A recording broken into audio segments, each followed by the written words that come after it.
अस्सलाम वालेकुम dear students. आज का जो टॉपिक है हमारा कैश बुक है। 3 कॉलम कैश बुक करना है। हम पिछली वीडियो में सिंगल कॉलम और डबल कॉलम कैश बुक करवा चुके हैं। सिंगल कॉलम कैश बुक में सिर्फ कैश का अकाउंट होता है जो रिसीट्स और पेमेंट होती है। डबल कॉलम में डिस्काउंट का कॉलम भी जुड़ जाता है उनके साथ, डेबिट और क्रेडिट साइड पे। लेकिन अब हमने करना है जो मोस्ट इम्पोर्टेंट है, और ये बैंक रिकॉन्सिलेशन में भी हमारे काम आएगा, क्योंकि हमें अगर कैश बुक के बारे में अगर पता होगा सही तरीके से तो हम बैंक रिकॉन्सिलेशन स्टेटमेंट भी बड़ी आसानी से बना सकते हैं। तो कैश बुक में अब हमारे पास 3 कॉलम कैश बुक में सबसे पहले कैश डिस्काउंट का अकाउंट आता है, उसके बाद कैश अकाउंट आता है, फिर हमारा बैंक अकाउंट आता है। इसी तरीके से क्रेडिट साइड पे भी डिस्काउंट, कैश और बैंक, बाकी तमाम सब वही हैं। Date, particular, voucher number, LF, इधर भी इसी तरीके से सेम सिचुएशन है। ये हमारी पूरी डेबिट साइड है और ये हमारी पूरी क्रेडिट साइड है। अच्छा, ये डेबिट साइड वो साइड होती है जहाँ पे कैश हमारे पास मौजूद होता है और बैंक बैलेंस में अगर हमारा है, या बैंक बैलेंस में जो भी बैंक में पैसा आएगा वो इधर लिखा जाता है।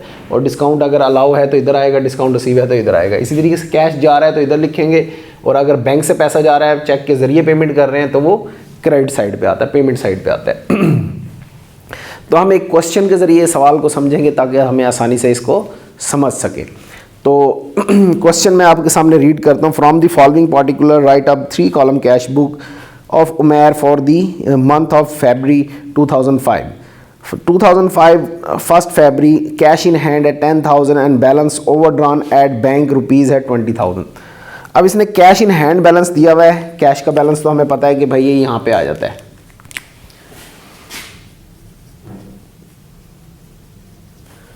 1 फरवरी के अंदर, ठीक है, 2005। अभी कैश के अंदर हमारे पास 10,000 बैलेंस आ गया। क्लियर जी। इसी तरीके से अब बैंक बैलेंस दिया हुआ ओवरड्रॉन। अब ये ओवरड्रॉन, ये ओवरड्राफ्ट बैलेंस का मतलब ये होता है कि बैंक से हमने ज़्यादा विदड्रॉ करवा लिए हैं। बाज़ औक़ात होता है कि आपकी बैंक से लेन देन इतनी अच्छी खासी होती है तो बिज़नेस पॉइंट ऑफ व्यू से बैंक आपको ना क्रेडिट फैसिलिटीज़ भी दे देता है। मगर जैसे कि आपने किसी कस्टमर को चेक साइन करके दिया 1 लाख का, लेकिन आपके अकाउंट में 80,000 पड़े हैं, तो अमूमन तो ये होना चाहिए बैंक उस चेक को डिसऑनर कर दे, रिजेक्ट कर दे। लेकिन आप बैंक मैनेजर को कॉल करके कह देते हैं कि ये चेक डिसऑनर नहीं होना चाहिए, इस चेक की पेमेंट होनी चाहिए, जो 20,000 है ये मैं आपको कल या परसों पेमेंट कर दूंगा। बैंक भी उसको इजीली वो उनको दे देता है, क्योंकि उन्हें पता होता है कि ये जो कस्टमर है, ये जो हमारा जो बिजनेसमैन जिसका अकाउंट है हमारे यहाँ पे, इसका नाम है, इसको ये इसके पैसे कहीं नहीं जाते, तो वो उनको ओवरड्रॉन करके दे देते हैं, यानी कि 20,000 एक्स्ट्रा निकाल के दे देते हैं। उस सूरत हाल में हमारा जो बैलेंस है वो अब हमने बैंक के देने होते हैं और बैंक हमारी अब लायबिलिटी बन जाता है, इसलिए हम इसको क्रेडिट साइड पे लिखेंगे, मेंशन करेंगे, और बैंक इस पे हमसे इंटरेस्ट भी चार्ज करता है। तो ये 20,000 हमने बैंक के कॉलम में लिख दिया क्रेडिट साइड पे। ये बैलेंस हमारा ओवरड्रॉन बैलेंस है, ठीक है।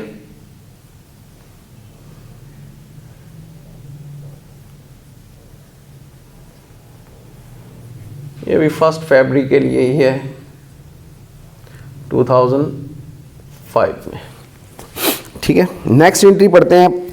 Paid cash for goods purchase ₹7,000। अब हमने गुड्स परचेज किए कैश पर, तो purchase debit, cash account credit, और ये है कितना से 7,000 से। अब कैश क्रेडिट हो रहा है, हमने क्रेडिट साइड पे 7,000 मेंशन कर देना। देखिए कैश अगर जाएगा तो इधर लिखना है, कैश आएगा तो इधर लिखना है। तो अब कैश गया क्योंकि हमने परचेज किया, तो कैश दे के परचेज किया हमने,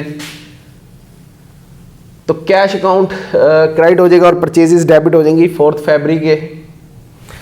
नेक्स्ट एंट्री है हमारे पास, सिंपल कैश सेल्स की है हमने 50,000 की, एंड बैंक कैश ₹20,000। अब देखने की इसमें यह है कि हमने 50,000 की सेल की थी, जिसमें से 20,000 हमने बैंक में जमा करवा दिया और बाकी जो 30,000 बचा वो हमारे कैश में रह गया। तो कैश में इस वक्त हमारे पास पड़ा हुआ है 30,000।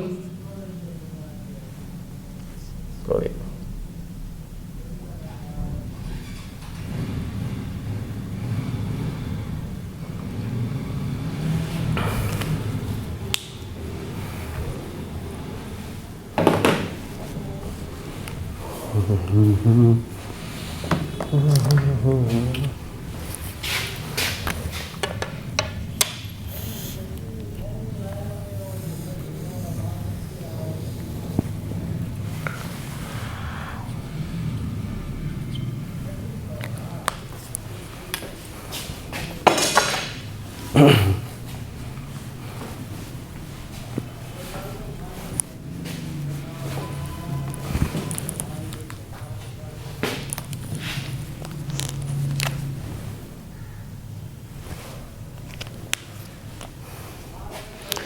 इसमें हमने देखें कैश सेल्स की 50,000 की एंड बैंक कैश ₹20,000।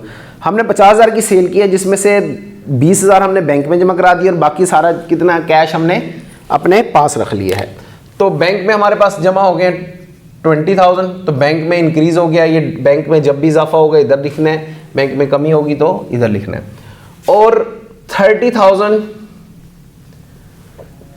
हमने कैश में रख लिया, किसकी वजह से है? सेल्स की वजह से, सेल्स अकाउंट की वजह से।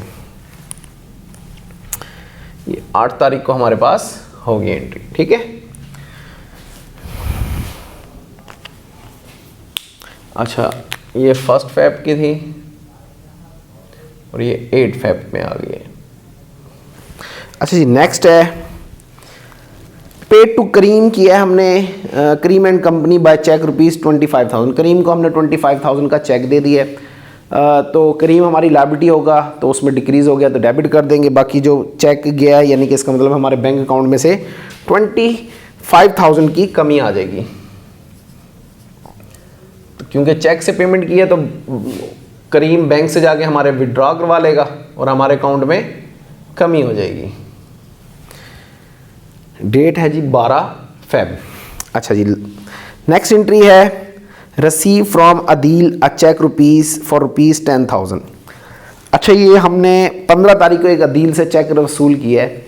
अब जब हम चेक वसूल करें और उस डेट को बैंक में जमा ना करवाएं तो अकाउंटिंग वो कहते हैं उसको कैश कंसीडर करना है, क्योंकि जब तक बैंक में जमा नहीं हो जाएगा तब तक वो बैंक में इजाफा नहीं होगा। तो हम उसको फिर आर्जी तौर पे हम किस में इजाफा करते हैं? कैश में इजाफा कर लेते हैं 10,000 से। इसको ज़रा समझिएगा, अदील को हमने क्रेडिट कर देना है और कैश अकाउंट को डेबिट कर देना है 10,000 से, जबकि मिला हमें क्या है? चेक है। तो इसकी अगर एंट्री भी हम देखें तो कैश डेबिट और करीम अकाउंट क्रेडिट, ये 15 फ़रवरी को हम ये एंट्री कर रहे हैं 10,000 से।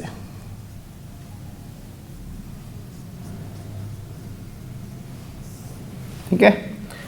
अच्छा, अब नेक्स्ट एंट्री को डेट को उसने यही cheque Adeel cheques paid into bank, Adeel का चेक उठा के बैंक में जमा करा दिया। अब बैंक डेबिट हो गया, ये मैं एंट्री के ज़रिए समझा देता हूँ आपको। बैंक डेबिट हो गया 10,000 से।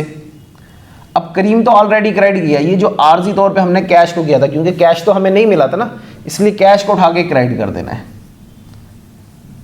अब इसमें देखेंगे आप, बैंक डेबिट हो रहा है और कैश क्रेडिट हो रहा है, ये कॉन्ट्रा एंट्री कहलाती है। यानी कि एक तरफ बैंक में इजाफा हो रहा है और दूसरी तरफ कैश में कमी हो रही है। तो जब कैश बैंक में इजाफा हो रहा है कैश की वजह से 10,000, इसी तरीके से कैश में डिक्रीज हो रहा है 10,000 से, किसकी वजह से? बैंक अकाउंट की वजह से। और ये डेट है 16, यानी कि वेरी नेक्स्ट डे उसने ये बैंक में डिपॉजिट करवा दिया। अब due from bank for office use cash for ₹2,000, हमने बैंक से कैश विड्रॉ करवाया है ऑफिस यूज के लिए, तो कैश ऑफिस में आया, कैश डेबिट और बैंक अकाउंट में कमी हो जाएगी। अब ये भी कंट्रा एंट्री है, तो कैश में इंक्रीज हो रहा है 2,000 का, किसकी वजह से? बैंक की वजह से। ये मैं वोचर नंबर के अंदर सी लिख रहा हूँ, ये इसका मतलब है कंट्रा एंट्री है, यानी कि इसकी डेबिट साइड पे अगर कैश में आ रहा है तो बैंक की ये क्रेडिट साइड पे जाएगा 2,000 से, और किसकी वजह से जाएगा? कैश की वजह से। 18 तारीख की है ये डेट। नेक्स्ट है cash sales. Cash sales mean है कैश पे गुड्स बेची होंगी, तो कैश आया, कैश डेबिट 10,000 से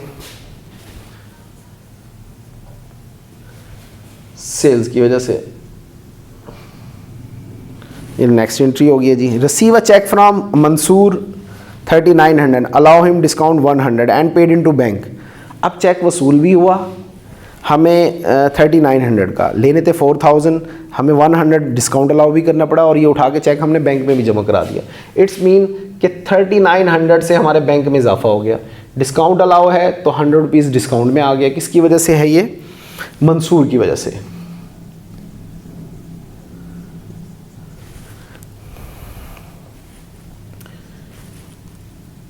चौबीस तारीख को ये हमारी एंट्री होगी, ठीक है। नेक्स्ट है paid cash for personal expense of the proprietor 700। अब ये प्रोप्राइटर ने अपने ज़ाती इस्तेमाल के लिए कोई ख़र्चा किया और बिज़नेस में से 700 विड्रॉ करवाए होंगे, तो 700 रुपये कैश विड्रॉ करवाया उसने फॉर पर्सनल यूज़, तो हम उसको ड्राइंग्स भी कह सकते हैं, विड्रॉल भी कह सकते हैं हम। तो ये हमारे पास इधर आ जाएगा 26 डेट को। उसके बाद है send a cheque of Hanif for ₹9,500 and discount receive 500। हमने हनीफ को एक चेक दिया है, पेमेंट की है, देने थे 10,000, दिए 9,500, तो 500 रुपये हमने डिस्काउंट रिसीव कर लिए। तो 500 तो हमारा डिस्काउंट में आ जाएगा और 9,500 हमारे बैंक अकाउंट से, क्योंकि चेक पेमेंट की है। जब चेक के ज़रिए पेमेंट करेंगे तो बैंक से ही कमी होती है, हनीफ की वजह से। हनीफ को दिया इधर 27 डेट आ गई है, ठीक है। अब उसके बाद आ जाते हैं 28 डेट को paid salary by in cash ₹12,500। हमने सैलरी अदा की है, सैलरी एक्सपेंस डेबिट है और कैश के ज़रिए की है, तो कैश अकाउंट में से कमी कर देंगे 12,500 की 28 तारीख को, ठीक है जी। अब ये हमारा के तकरीबन क्वेश्चन मुकम्मल हो गया। अब जस्ट इसका बैलेंस करना है अब हमने। तो बैलेंस में आपने देखना है जी, दोनों साइड पे पैरेलल लाइन लगाएं, आमने सामने बिल्कुल हो, कोशिश ये कीजिएगा। 100 इधर उतार लिया आपने और 500 इधर। डिस्काउंट का हम बैलेंस नहीं करते, बस डिस्काउंट का टोटल नीचे उतार लेते हैं। उसके बाद हमने कैश अकाउंट का बैलेंस करना है, तो 10, 30, 40 और 50 और 60 62,000 हमारा कैश का बैलेंस आ गया है, ठीक है। ये 62,000 मैंने इधर भी मेंशन कर दिया है। अच्छा, इसकी कैश की ना डेबिट साइड बड़ी है, क्रेडिट साइड लेकिन बैंक की क्रेडिट साइड वो वाली साइड बड़ी है, जिसका हम टोटल कर लेते हैं। तो टोटल उसका कुछ यूँ है कि पहले 20,000 है, फिर प्लस है 25,000 प्लस 20,000 2,000 प्लस 9,500, तो ये 56,500 बैंक का क्रेडिट साइड की साइड बड़ी है। इसमें से ये छोटी साइड पहले हम माइनस कर देते हैं, फिर कैश का करते हैं। 20,000 माइनस 10,000 एंड माइनस 3,900, तो ये 22,600 इसका बैलेंस आ गया। किसका आ गया? बैंक बैलेंस, क्योंकि ओवरड्रॉन बैलेंस था ये, तो इसलिए ये हमारा डेबिट साइड पे बचा है, जाएगा ये क्रेडिट साइड पे अगले माह के उसमें। तो इसी तरीके से फिर हम कैश का कर लेते हैं। कैश का हमारे पास 62,000 बैलेंस था, इसमें से माइनस कर देंगे जी हम 7,000, 10,000, 700 और 12,500, तो 31,800 कैश का बैलेंस आ गया। अब इन बैलेंस को ना कैरी डाउन करना है। इसको कैरी डाउन करके क्रेडिट साइड पे ले जाएंगे, तो ये फर्स्ट मार्च का बैलेंस बचेगा।